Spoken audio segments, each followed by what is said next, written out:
Good morning, everyone. My name is Kee Wee Tan. This morning, I'm going to give you a lecture on what I think will happen in the next few months. Give me a minute while I share screen.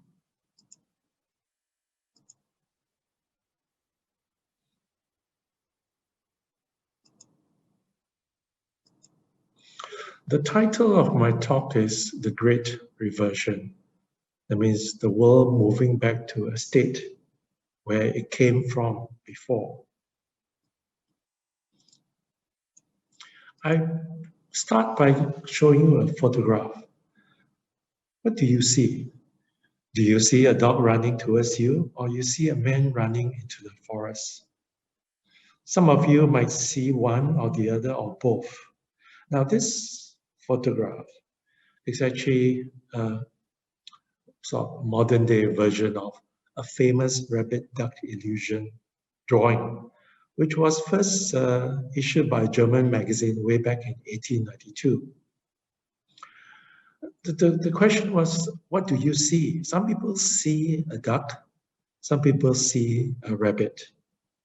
Now, this is important, you see, because if let's say both of us are chefs and we want to do something about it, if you think this is a duck, and then what would you do? You would go around collecting the ingredients so that you could prepare and cook a roast duck.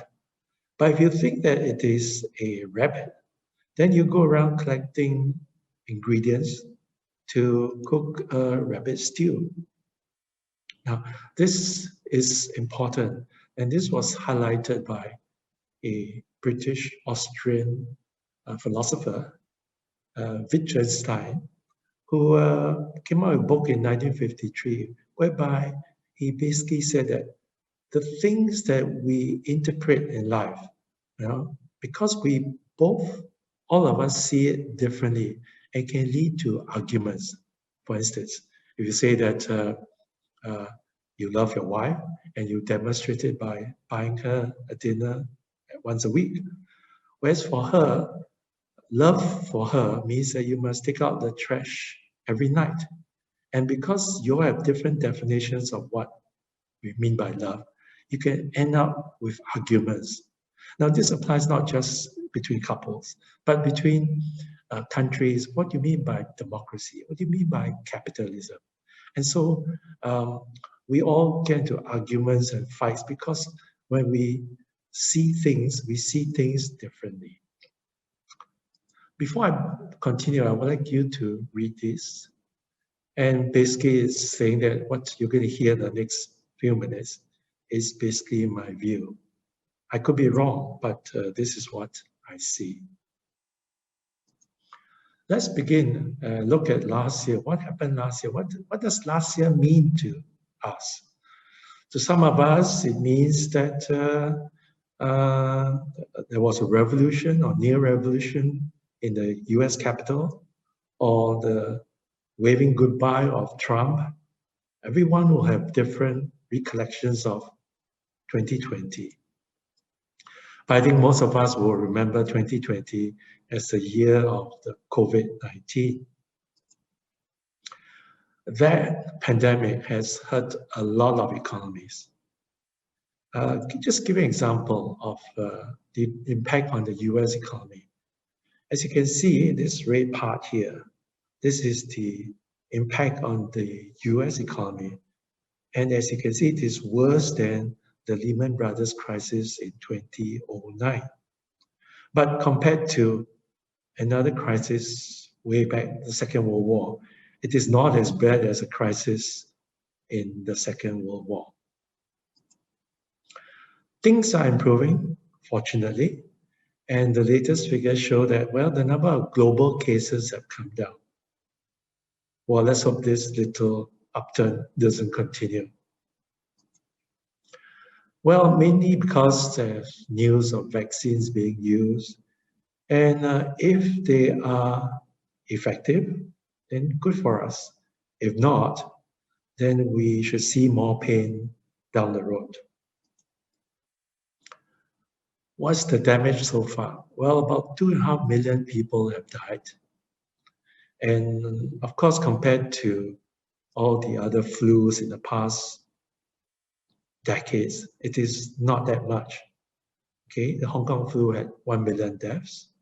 But of course, you compare to the Spanish flu, which was almost 100 years ago, then of course this COVID-19 death is actually much smaller. So the impact on our lives is small compared to the Spanish flu.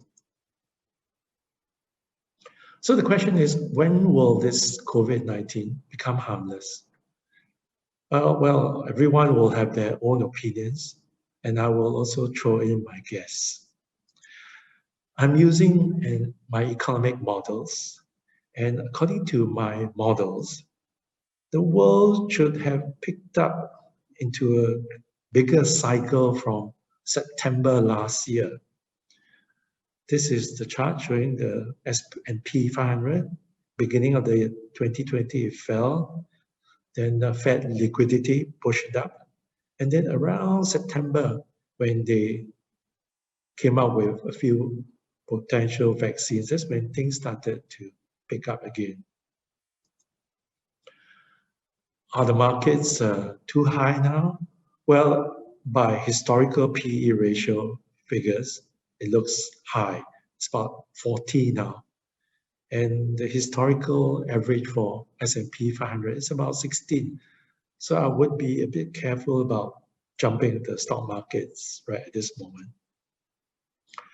If I expect a correction first, and after this correction, I think the global economy will pick up.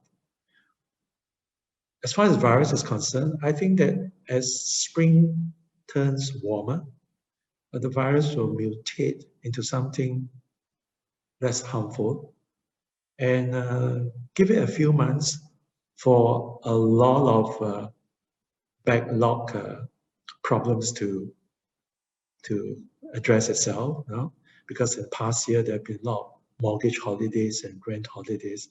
Give it 3 to 6 months to address itself. Then I see the global economy picking up from autumn. Even with the global economic recovery, the world has been transformed. Some sectors of the economy will remain hit, like cruise liners. Not many people will dare to jump back into a cruise liner so soon. And of course, some sectors will thrive during the pandemic. This is the computer sector. And I'm sure they'll continue to grow because maybe working from home and using gadgets will be more of a way of life going forward. But as far as homes are concerned, city homes are now being vacated. Most people prefer to maybe work from home or even work far, far away. And so country homes are now prized. So we have a two-sector economy. For instance, if you look at the share of Amazon, it has gone up even during the pandemic in 2020. It never really fell, kept on going up. So people like Jeff Bezos is a very happy man. On the other hand, if you are in the services industries like the airlines, then you have been hit badly. This is American Airlines. It fell from $30 all the way down to $10 in the midst of the crisis last year. Then since September last year, it's been slowly picking up to close about $21 recently. Well, unlike Jeff Bezos, a lot of pilots or ex-pilots have to find new professions. So we have a two-sector economy, but we also now have a two-sector global economy. Because some certain countries or many countries have been devastated by the pandemic, but certain countries have thrived. Okay, one example is China.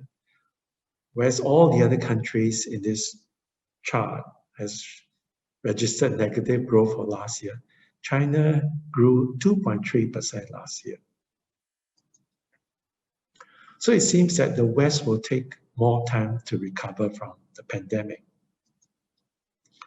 Give an example, US GDP growth rate. Since this is a pandemic area, has fallen, has picked up, but still is not back to pre-pandemic levels. It's the same with US jobless rates.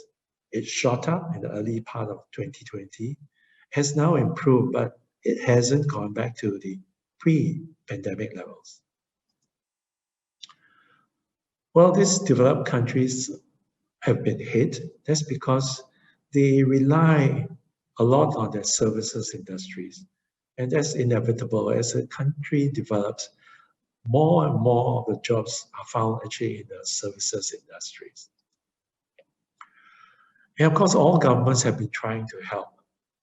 Europe has come up with 750 billion euros, and Joe Biden has come up with 1.9 trillion in stimulus to boost the US economy. This is on top of the 3.7 trillion which the Trump administration has given out during his term. All this stimuli is good, but it leaves everyone heavily indebted. For instance, if we look at the global debt to GDP ratio, okay, this includes households, non-financial firms, and government. In 2020, it sort of shot up from 320 to 365. So as a percentage of GDP. So that is a significant increase. When it comes to government debt, well, of course, they are not better off. Let's look at Britain. Britain's debt to GDP ratio shot up to about 200% way back in the 1800s. That was during the war with the French. The British won, and then after that, the economy improved.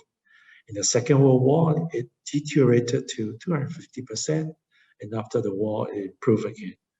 Right now, the UK government debt to GDP ratio is approaching 100%. The US, not far behind, has been okay. Second World War shot up to 120%. Then it improved after the war, and in the past few years, it's gone up again to 120%. So they are deep in debt. Let's look at the equivalent figure for China is 52%, so almost half of UK and US. So the East is slightly better, maybe because they were strict. The economy has opened much faster. Look at Chinese GDP growth. Well, for the fourth quarter of last year, it's picked up and almost back to pre-pandemic levels. It's the same with the manufacturing output. It has recovered strongly, and now it's all back to where it was before the pandemic struck. There are three reasons why China is doing well. Number one, the COVID has closed a lot of Western factories, and so they can't do anything about it. And in the past few years, there's been this migration to other countries as manufacturing hubs, Vietnam, Mexico, but unfortunately, their capacity is not as big as China, and they've all reached their max. And of course, Chinese factories are operating near their normal levels again. So that's why these are three reasons why China is doing relatively well. Foreign direct investments into China last year increased a bit compared to a global figure, which is minus 42%. Going ahead, I believe that Asia will continue to do better, not only because it handled COVID well, but there are other reasons. The first one, this trade war between US and China has taught China that maybe it is not too smart to rely solely on their overseas markets. So a year ago, China came out with this dual circulation phrase, whereby basically it means that let's cut our dependence on selling to the export markets abroad. Let's try to import less technology. Anyway, they are trying to stop China from buying semiconductors, etc. from abroad. And of course, encourage domestic spending. So the focus now is on China's domestic market. Well, basically, any economy will have three sectors: agriculture, manufacturing, and services. Let's look at China. This is the light gray region. The light gray region is the services industries of China. As you can see, in the past 10 years, it has been growing larger and larger, 54% in 2 years ago. Manufacturing has also decreased, and agriculture is more or less sort of stable for the past many years. Let's compare this with a developed country like, let's say, Britain. In Britain, the services industries is almost 80%. So that's what I'm trying to say. In developed economies, the services industries is far greater, okay? So China is trying to boost the domestic market, and usually it covers a lot of services industry. So there's a lot of room to grow for the Chinese economy. Another thing, when the economy matures, usually its household consumption grows in tandem too. So let's look at this chart. This shows that household consumption as a proportion of GDP for China is about 40%, whereas for the other developed countries, it's far higher. So again, it shows that Chinese domestic market has a lot of room to grow. So it's good for businessmen who is thinking of China. Another trend which is happening in China is urbanization. This urbanization is basically a measure of how many people live in the cities. And in the US, it's 82% of the population lives in the city. In China, the equivalent figure is 55%. So again, as China matures and grows, there's a lot of room for business opportunities. Besides China, the other Asian economies are quite similar because they all started out as exporting countries. And so there is a lot more potential for Asian countries compared to other parts of the world. China is not only focusing on itself, but it's also looking at her neighbors. And it's not just China. Most countries of the world are also looking into Asia. There are a few reasons why. Number one, the trade war has changed the global mindset of many people. All these barriers put up by Trump, stopping China from buying certain technologies, stopping Chinese firms from listing in New York Stock Exchange. This has left a very sour taste in many, many businesses. So their response is, well, we will have to pack up and go elsewhere. Next, this crisis has shown to us that Western liberal democracies may not be so practical when it comes to addressing COVID-19, because there are many people who feel that they have the right not to wear masks, and they have to feel that they have the right to continue to socialize. In China, as you know, it's very, very different. Measures can be very, very strict, but it helps. And now people are probably thinking, maybe when it comes to addressing COVID-19 or any pandemic, future pandemic, a liberal country may not be the answer. This brings us back maybe 30 years ago, when that time the world was asking the question, which is better, a planned economy or capitalist economy? And when USSR collapsed in 1991, the world realized that as far as making money and growing economy, maybe a state-planned economy isn't practical. And as a result of the USSR collapse, a lot of countries, namely India, decided to open its economy and move towards capitalism. Again, the reaction is, let's move on. Thirdly, in the past year or two, there's been a lot of anger towards Asians. And I'm sure those friends of yours and many people I know who live in the West, they're feeling the pain of being ostracized. Again, for them, the reaction is, let's move on. Where are they all moving to? Well, the destination is Asia, it seems. A lot of companies, a lot of businesses are now looking towards Asia for future growth. This has been supported by a recent trade deal signed in November last year with 15 countries. It is the largest trade bloc in history. And if you compare, it is bigger than the EU, and it's far bigger than the US, Canadian, Mexican trade bloc. And just 3 months ago, EU quickly signed a deal with China to open its investment flows.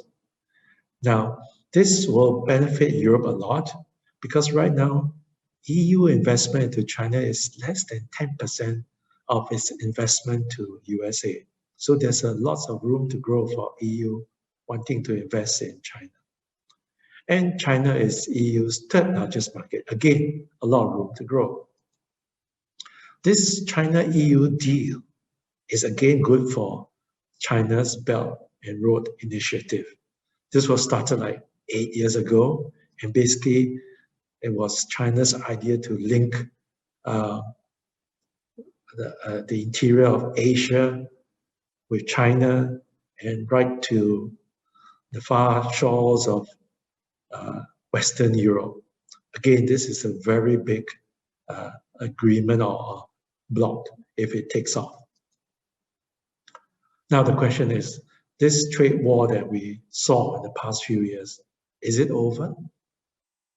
Well, Joe Biden seems to give the impression that he is embracing all forms, all races in the States. He gave a very nice New Year greeting to Chinese living in Asia.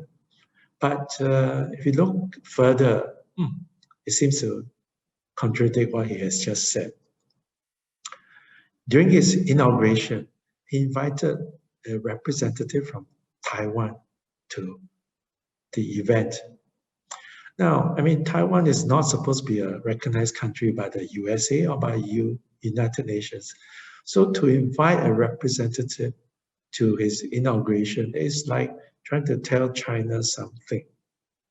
On top of that, all his key appointments, if you look at it, in the past few months, seem to be sounding anti-China statements. So maybe this US-China trade war will continue. Why is this so?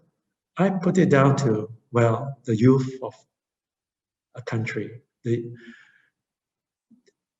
Americans are like young men, and like young men, they think that they are morally superior. And they believe that they have the right, chosen by divine mandate, to spread democracy and take what they want by force. In other words, they want to continue with what Rudyard Kipling says, the white man's burden, which is to teach the rest of the world what is civilization, what is all the good things that 18th, 19th century Britain wanted to impose on the rest of the world. So the question is, why would you think that the Americans think that way? I suppose it's conditioning. Remember the rabbit duck illusion. They found that during Easter, more people see a rabbit first than a duck. And during the autumn, when ducks are flying around, more people see ducks first than rabbit. So for some reason, Americans have been led to believe that they have the right to tell us what to do. Well, all countries face that situation anyway. Give an example. Even way back when America was born, George Washington was quite clear that the Native Americans need to be removed and dealt with. This so-called tradition actually went on for over 150 years, and George Bush was acting in the same spirit as well. He felt that it was his Americans' right to design Iraq according to what they saw fit. Obama is no different. After getting his Nobel Peace Prize, he launched strikes on 7 countries. Now, I'm not saying the Americans are bad. I think it's just that the country is young. And if you look at the Chinese, go back 2,000, 5,000 years, they were equally aggressive and greedy and brutal. So it's just a human condition. When did the USA started to dislike China? Some people think that maybe, okay, well, the US is, after all, is the biggest economy in the world. What is there to be jealous about? Well, some people think that it actually started maybe in 2010 when Chinese manufacturing output exceeded US manufacturing output. Was 4 years later in 2014, Chinese GDP in terms of purchasing power parity overshot USA. And now a lot of people are saying that in 6 years' time, the Chinese economy would overtake the US economy in nominal terms. And it's because of this conflict, rising power, incumbent power, that people have been using this Thucydides trap, which is an ancient analysis of when a rising power appears, the incumbent power will want to wage war to control the rising power from coming. So for many years, some people believe that a war between China and USA is in the cards. I don't think so. I hope not. I could be wrong. But I think that the US will collapse on its own. But how? Well, if you look at it, since 1945, the US has been number one. And it's been number one because of one thing. The basis of US superpower is the US dollar. Previous empires, when they want to get rich, they conquer others, grab their stuff, and they became rich. But for the US empire, they just print US dollars and buy things up. Of course, they also indulge in certain wars, but in the main, it's the US dollar that is behind the strength of the US empire. So the US military is supposed to defend US values, right? But I take a different view. I think the US military, its sole purpose is to defend the US dollar. Why is the US dollar so important? There are 3 reasons. Number 1, we all need to use the US dollar. We use it to buy everything: palm oil, rubber, tin, silver, gold, and of course, underlying all this is oil. And this is the basis of the petrodollar system, whereby the whole world is sort of forced to buy things using the US dollar. And of course, Saudi Arabia is the key player in this petrodollar system. you can see how effective it has been. Almost 60–70% of all trades in the forex market involves the US dollar. And the Chinese yuan makes up only less than 5% of all forex trades. So the US dollar domination is total. Second reason, the US can print US dollars anytime it wants to solve its problems, and it has done. You know, during the dot-com crisis, during the 9/11, during the 2008 subprime crisis, all they did was to cut interest rates, starting from here. Okay. Third reason, the US controls the transfer of US dollars through SWIFT. What is SWIFT? SWIFT is a European, Belgium international body whereby all transactions, whether you're sending money from this guy to this guy, you have to go through SWIFT. So if I'm sending US dollars from Singapore to Hong Kong, I will need to go through SWIFT. And because it's US dollars, I'll fall under US laws. And so if the US government says, sorry, I'm not allowed to send US dollars from Singapore to Hong Kong, I'm stuck. SWIFT is great, but of course, like I said, the US has weaponized it and they've used it against many countries. And of course, many other countries are affected by such sanctions. For instance, Europe wants to avoid this by coming up with their own SWIFT system. The Chinese as well, and the Russians as well. But the trouble is their systems are not really popular, and so they have a long way to catch up with SWIFT. Okay, let's recap. 3 reasons why the US dollar is important. We all need to use US dollars. The US can print US dollars anytime, and US controls the transfer of US dollars through SWIFT. As a super tool, the US dollar has been overused. And as you can see, in the past year or two, the US Fed has been printing lots of money. How much? This chart will frighten you.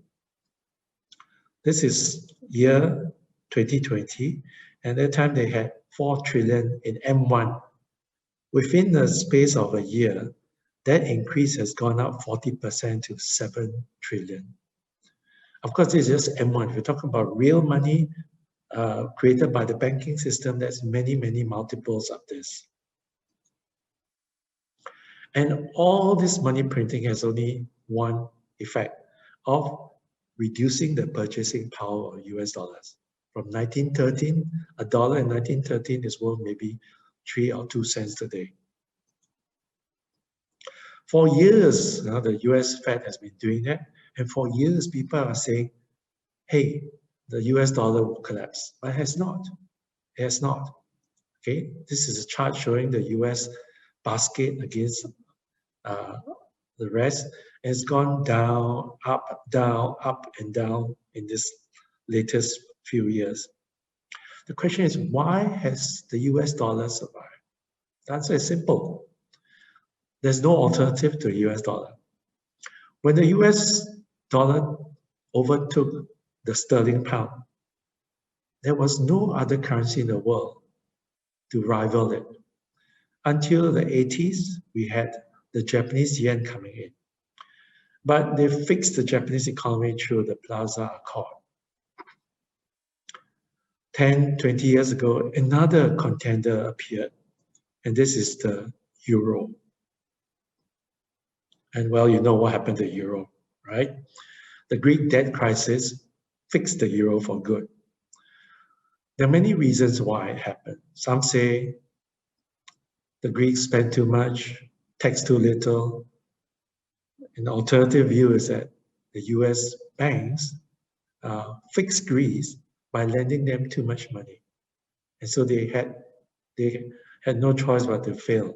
And when Greece failed, the whole euro experiment failed. In recent years, another currency has appeared.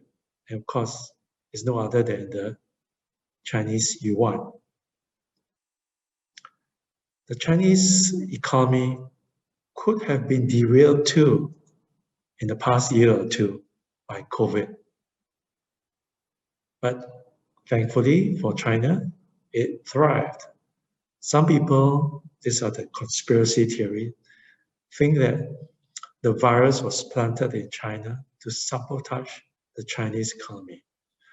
No one will know the truth of the matter, but I just brought it out so they understand what's been talking.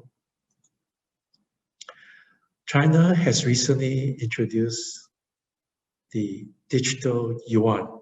Well, not to the world yet, but experimental stage. Now, what is this digital yuan?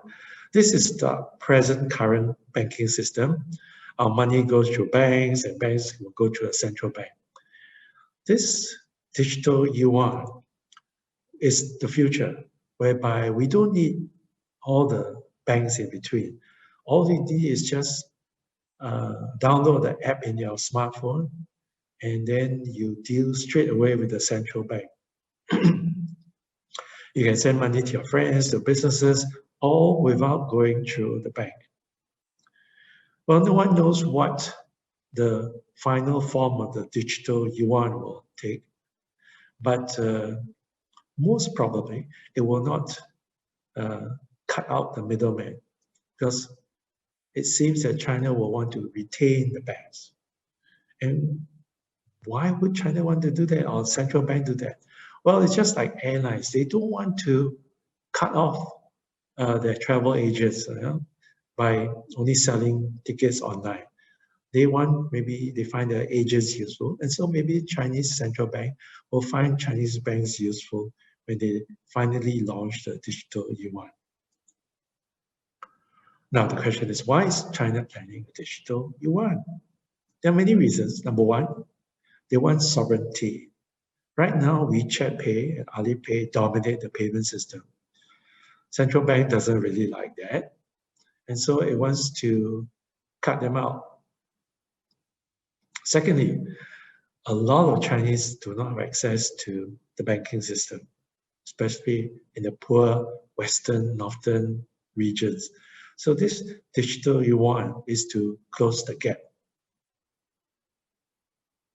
Thirdly, this is another way of addressing the black market, because apparently this digital yuan can be traced. So if you are selling drugs or harmful substances, the government will know what you're doing. And another thing is to stop the rich Chinese from siphoning money out of China, because with digital yuan, it can be traced. So before the digital yuan is introduced in about a year's time, expect more money to flow out of China.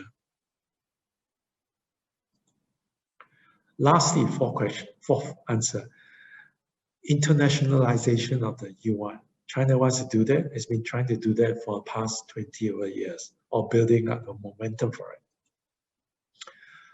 So let's cover again the 4 advantages of a digital yuan: sovereignty, access to the poor, black market, and to internationalize the yuan. When will this digital yuan replace the US dollar? Well, now we are guessing. It's going to be launched in a year's time in the Winter Olympics, China said. Okay, and once it's launched, it should grow in popularity, not only in China, but all over the world. Because can you imagine, a South American businessman can send money to China through this app. You do not need to go through SWIFT, and it is much cheaper. But of course, China must challenge the dominance of the US dollar and SWIFT. I told you, right? Chinese Forex transactions only like less than 5%. And SWIFT is the dominant gateway for US dollars. So China has a lot to do to make before it makes its currency very popular. But a month ago, something happened, interesting. SWIFT and China started a joint venture, and SWIFT wants to help China send money all over the world. This is actually big news if this joint venture goes ahead, and SWIFT actually helps China to do all the digital yuan transactions. Because if SWIFT is on board, then China has one less obstacle to overcome. This obstacle could be surmountable easily. I'll give you an example. These are all the social media that's very popular. Within the first 4 years, Facebook had 145 million people. WhatsApp, within the first 4 years, had 419 million users. WhatsApp is so popular because it's so useful. Now, the digital yuan could be the same. Yeah? When it gets introduced in 1 year's time, the world might find it so convenient that they might start using the digital yuan more than the US dollar. Just for your curiosity, the number of WhatsApp users today is 2.7 billion. Recently, Joe Biden's government has been irritating Saudi Arabia, saying that the war in Yemen is not nice. They might not sell them any more arms, that Saudi Arabia is abusing their human rights. And then recently, the US accused many of MBS men of murdering Khashoggi. Now, MBS is a young man and he could be irritated. Now, he is key to the petrodollar system because Saudi Arabia has always refused to sell oil to China in renminbi. It's always in US dollar. Maybe out of spite, MBS might say, okay, from tomorrow, I will sell my oil to China in renminbi. And that would undermine the whole dollar system. Next question, why can't the US come up with its own digital dollar? Well, as of today, about 30 countries are rushing to come up with their own digital currencies. The US is way behind. China is way ahead. So why? Maybe it's complacency, whatever. But the US hasn't thought that digital currency is that important. Now, a currency's popularity depends on trade. And right now, RCEP and BRI are going to be the biggest trade blocs in years to come. And the US is not involved in both of them, which means that those involved in this trading will find it not practical to use US dollar if the US continues to stay out of these two blocs. Again, there's another reason that will undermine the popularity of the US dollar. So instead of a battle between two armies, which some people are expecting, I think the real battle is between the two currencies. Okay, and if you take into account population growth, middle class population size and all that, then it's easy to guess that the renminbi will win in time to come. What will this transition to the digital yuan look like in the years to come? Well, let's recap the three reasons why the US is important, the US dollar is important. Well, we all use it, okay? But if the renminbi becomes popular or the digital yuan becomes popular, then there's no need for US dollar. The US can continue to print US dollar. Yes, it can. No one's going to stop that. The US controls the transfer of dollars through SWIFT. Now, if SWIFT is going to work with China, then this is not a factor anymore. So what's going to happen? In the past, we always imagined that you print a lot of US dollars, you lead to inflation. But it hasn't happened. Why? Okay, look at this. Since the 1980s, when the US inflation shot up to about 15%, inflation has been tamed so far, despite all the massive amount of money printing. Well, the reason is simple. All the US dollar, a lot of the US dollar has been created, has been spread throughout the world. A running tap cannot flood a field. And in fact, most of the money that has been created over the years has been allocated to a very few people. And more than half of all the US dollar created is outside the USA. In time to come, when the digital yuan becomes more popular and people use less and less US dollar, then for most of us, we don't need to have a US dollar account. And so the US dollars will return home. So it's like a running tap on a basin. Very quickly, the tap will overflow. In other words, inflation will hit the US economy. Biden's stimulus is also actually giving money to everyone. Okay, unlike previous stimulus where only a certain small proportion of the population got the money. Okay, this is now spreading the money to all. And if the US economy continues to be performing below capacity, so all the money that's flowing back will lead to higher prices. And of course, there's this Gresham's law, which says that bad money drives out good money. For us, if I have a choice between digital yuan and US dollar, and I think the US dollar is not going to be worth much in years to come, what I will do is I will get rid of my US dollar by spending. So that's what we mean by bad money drives out good money.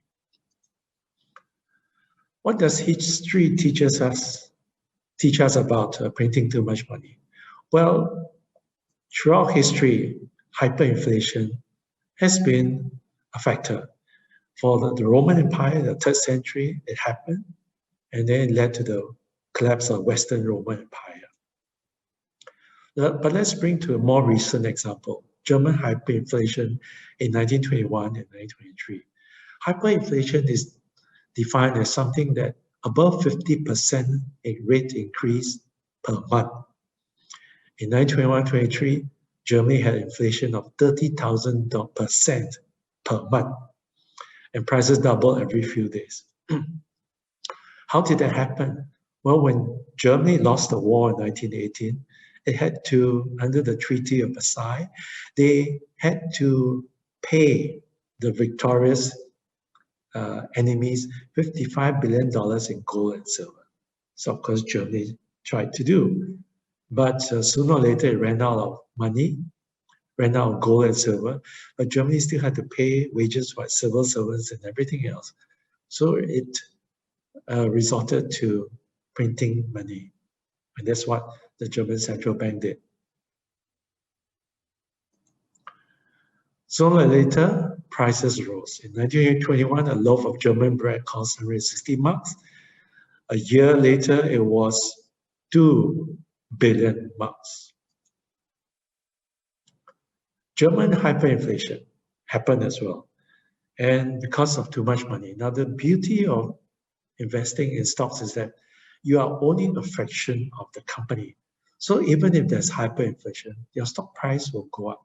So inflation is basically normally good for stocks. And if you're into commodities like gold, in an inflation scenario, the price of your commodities will go up in price. Look at this German gold. In 1918, it was like maybe 3 marks per ounce of gold. And then during the hyperinflation period, it went up to 1 trillion marks per ounce of gold. So inflation is good for commodities like gold. German hyperinflation, like in every hyperinflation in history, is bad for those with fixed salaries. This on your left is a picture of a German housewife using their marks as firewood for the kitchen. And on the right, this guy is using his marks as a wallpaper because it was cheaper than buying wallpaper.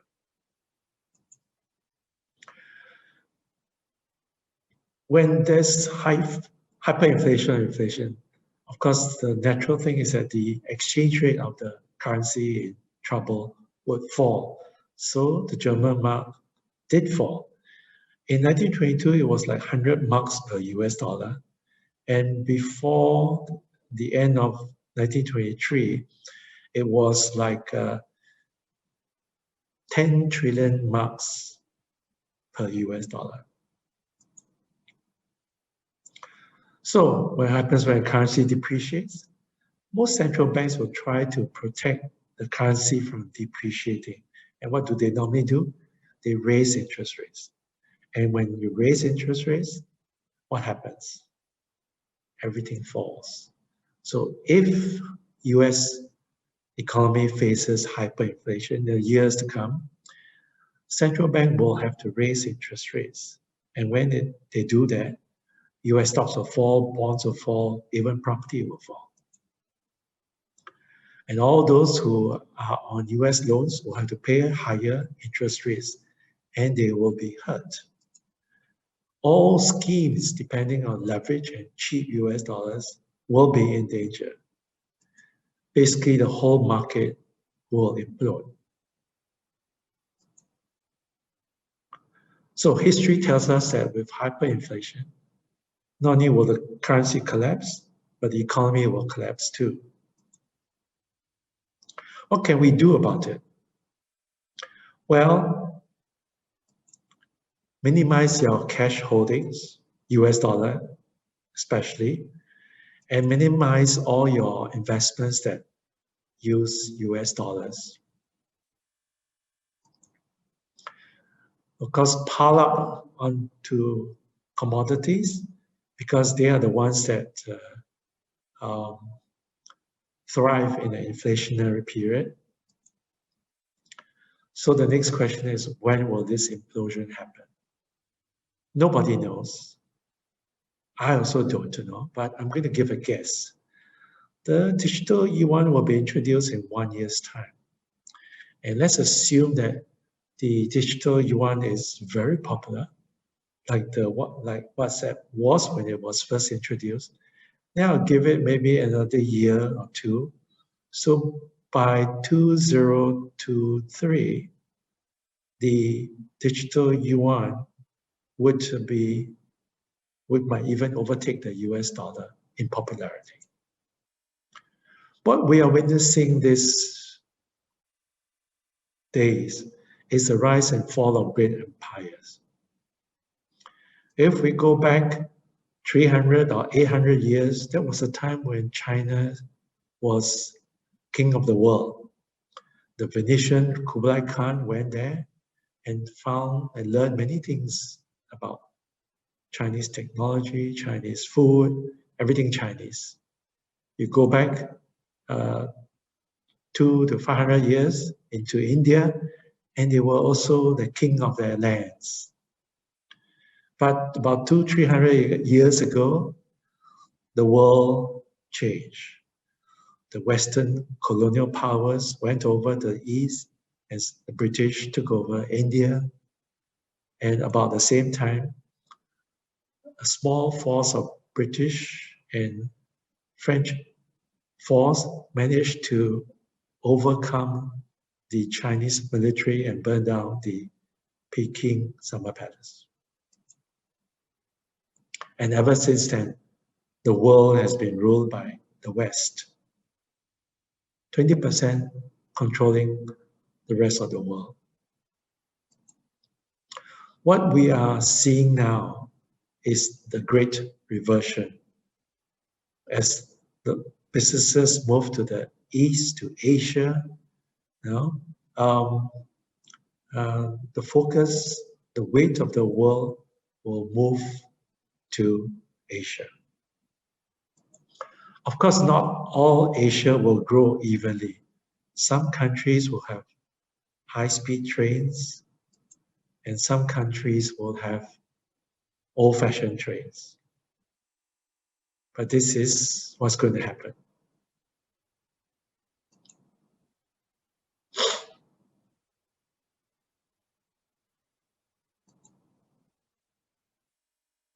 thank you for sitting through my talk.